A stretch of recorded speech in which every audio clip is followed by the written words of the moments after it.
দেখুন দর্শক বন্ধুরা, আজকে বরফের পুরো ঢেকে গেছে। তো ব্লগ কিভাবে করতে হয় তো জানি না। আজকে প্রথম ভাবলাম যে একটা ব্লগ তৈরি করি।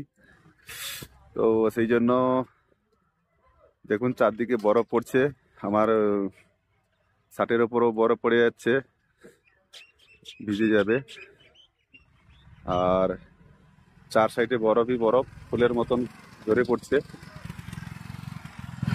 আর তারপরে এখানে একটা গাড়ি ফেঁসে গেছে, ঠিক আছে, চলছে।